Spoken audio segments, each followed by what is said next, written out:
Good afternoon, everyone. Welcome to Tiny Classroom Training Live. We're thrilled to have you here as we embark on enhancing your professional skills. Today is our fifth session, focusing on just because you got promoted doesn't mean you're ready. It all starts with communication, the difference between good communication and great communications. Please feel free to ask questions in the chat, as Don and Artie will be answering some as we move along. Let me pass the microphone to our esteemed coaches who will guide us through today's session. Artie and Don, the floor is yours.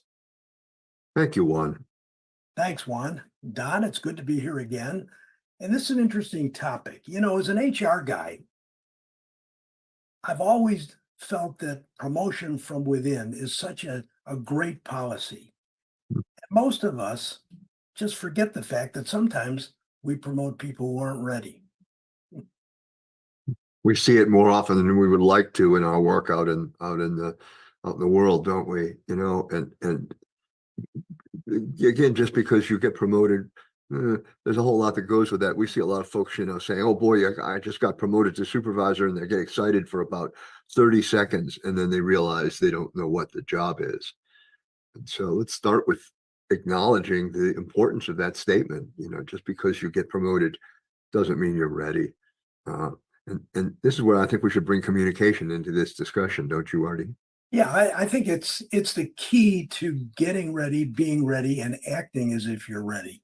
Because the difference between a good manager and a great one is his or her ability to communicate effectively, to get their thoughts across, to listen well, and to move things along. You have to be a great communicator. That's absolutely right. So, you know, in that challenge with the promotion, we get increased responsibility and greater expectations on the part of our bosses and the company, don't we? And we really have to adapt, you know, to a new role that we're not accustomed to. We've sort of seen it from afar, but once we're in it, we don't quite know how to be, and have to find out what the sort of dynamics of that are, and clearly, very quickly, we realize that we need a broader skill set, way beyond the technical competencies that we developed. Now those soft skills, those managerial skills. And as you and I point out so often, communications is the thread that runs through all of the soft skills that a manager needs to be good at. Yeah, so let's talk about what makes up good communication skills. I think you have to be clear and concise, whether you're speaking or writing or texting or emailing, and you have to be a great listener. That's the challenge, it seems, for everybody. We know what we want to say, and we just say it and move on. And we forget that we have to listen to how what we've said is received and what kind of feedback we're getting from it. And that all revolves around emotional intelligence, you know, empathy and understanding. There's a lot of skills that go into being a new supervisor. But we suggest that you focus first and foremost on communications. I think that's critical. And, you know, going back to the active listening piece, it's so often that folks will pretend to listen to the other person. All they're really doing is looking for a spot for them to inject their opinion. And that can really lead to a sort of intersection crash in four directions. I want to add to this communications and leadership piece with an idea of begin with the end in mind. You know, an awful lot of communications fail that could otherwise succeed because there was no sense of purpose, or why am I doing this? How would I know at the end of the communication I had gotten my message across? So What about, go ahead, Artie. well, so I mean, there's got to be, if you have the end in mind, you have to decide what the impact you're intending is, you know, and it's, you know, first and foremost, as a new leader, you have to foster trust and collaboration and respect. If you start to do that on the first day, you have a chance of being successful. You have to motivate and inspire other team members. And this thing about motivating, well, we all think we know about that, but there's a part where you put your heart into it, and that's called inspiring them. And then revolving conflicts and providing constructive feedback. That's tricky. You may know the answer, but not everybody agrees with you. And so you have to resolve one opinion versus another by allowing everybody to have constructive input and you giving good constructive feedback. did we know that that constructive feedback was what was actually happening rather than listen to me on my way or the highway? How do we know that constructive feedback is actually there and taking effect? Well, it goes back to the issue of two heads are better than one. You have to accept that fact. And so by listening to constructive feedback, and it's usually within the context of a group, you will start to see that the resulting opinion or guidance or program is better than where you started. And that's a big thing. You got to take your ego out of it, and Yeah. not think you know everything, or not think that you have to prove or look like you know everything. That's what a new manager tends to mistakenly do, because we all expect the new managers to learn and to grow as they're getting into the new job. So listening well and seeing how the resulting discussion creates a better outcome is a way of starting to grow. I mean, so my new title as a manager isn't an anagram for I know everything all the time now, right? And so how do we elevate, from good to a great conversation? And that's an interesting jump in a lot of contexts. And so we want to be able to, I think one of the keys is developing emotional intelligence. We had a That's lot of response out of our new emotional intelligence assessment, mostly in the sense of, aha, I didn't know those were parts of, what I needed to learn. Uh, yeah, and go it ahead. revolves around caring. Yeah. I care about you. I care about what you think. I care about making sure you understand what I'm telling you. And that's all a part of emotional intelligence. And you start to see these soft skills sort of weave together Mhm. into a tapestry of overall skills. And uh, once you are aware of how others are feeling and reacting, you start to adapt your communication style to different audiences, different situations, different ways that they take it. And if people see that you're quick on your feet rather than stuck in the mud, they'll start to see you as a better communicator.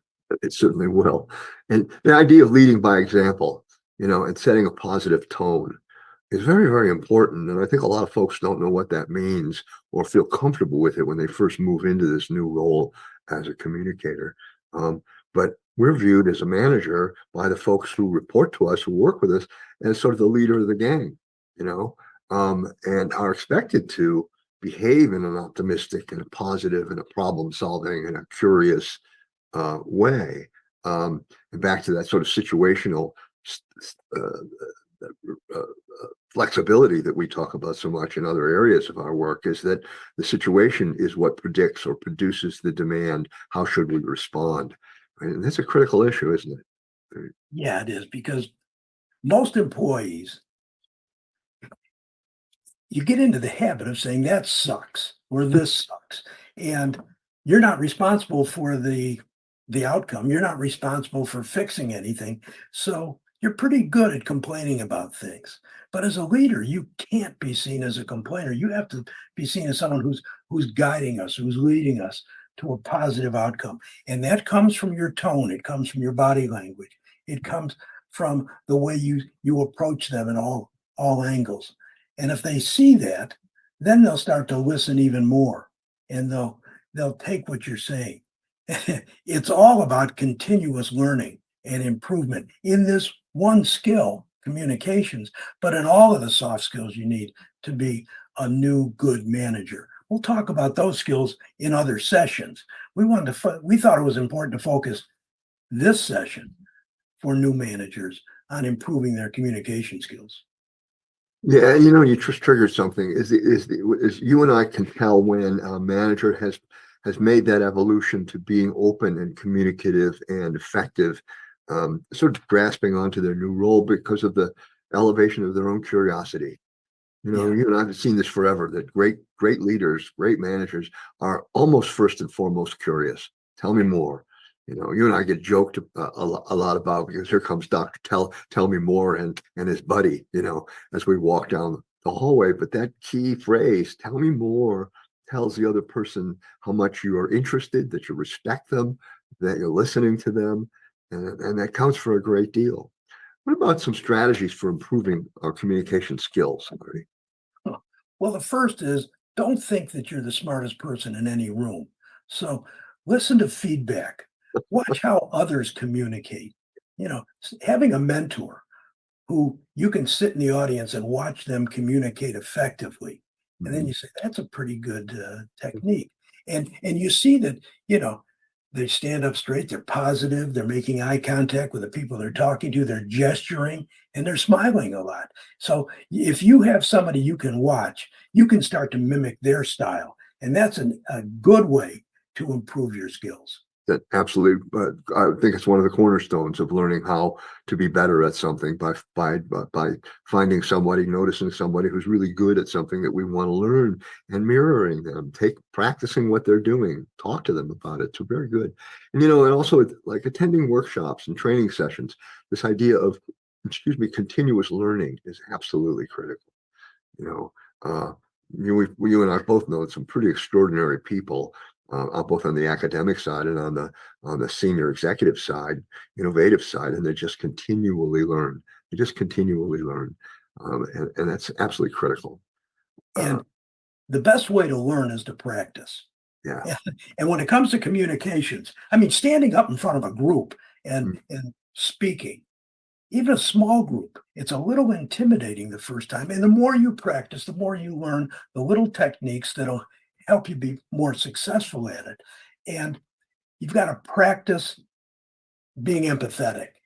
And again, I can't stress enough, don't try to be the smartest person all the time in every place, because that's not how you get things done as a leader. And the quicker you learn that, the better you're going to be. And you you almost have to review your strategies and your practices all the time. And one guy said to me as I was coming up in the organization, stand in front of a mirror and speak. And the worst thing is, you're looking at a dummy and you're listening to a dummy, and it's embarrassing. And so the more you practice, and I slouch a lot, but when you get up to speak, you got to stand up straight. And you can only see that by maybe looking in a mirror and practicing a lot. I think that's a really good point, and it's one that people don't necessarily think about a whole bunch. And so you're reviewing, refining, encountering yourself in your communication strategies is absolutely critical. And maybe let's conclude this little discussion. A bit. So let's reiterate the importance of communication skills for a newly promoted leader. What? Give me the heart of it, Artie. Well, people are always watching the new leaders.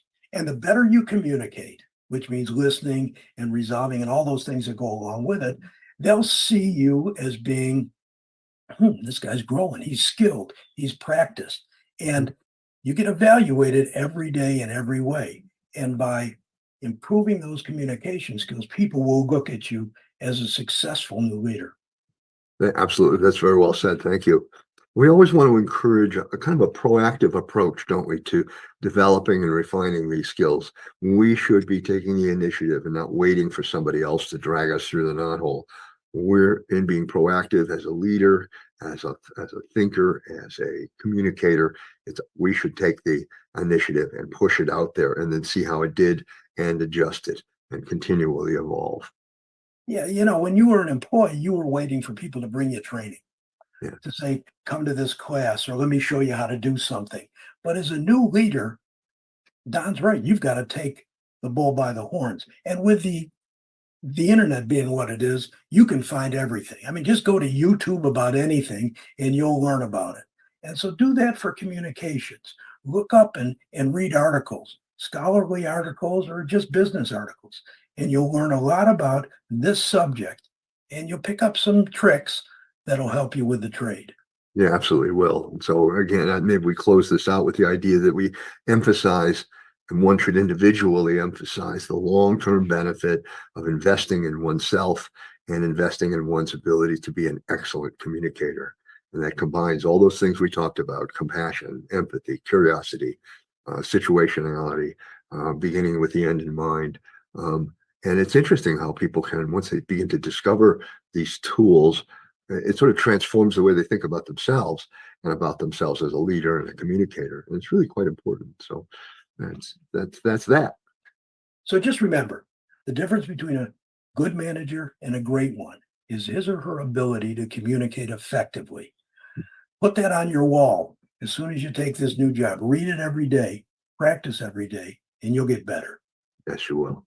And so here we are at the end of another brief, hopefully very, very interesting and useful Tiny Classroom Training Live. We'll see you in a couple of weeks. So go to our website, check out Tiny Classrooms if you haven't already. Look at the courses that are involved there and see what's good for you. Then talk to your boss about it. Tiny Classroom Training is a good way to help you get better. It Have a certainly, great day and thanks for being with us. thank you very much.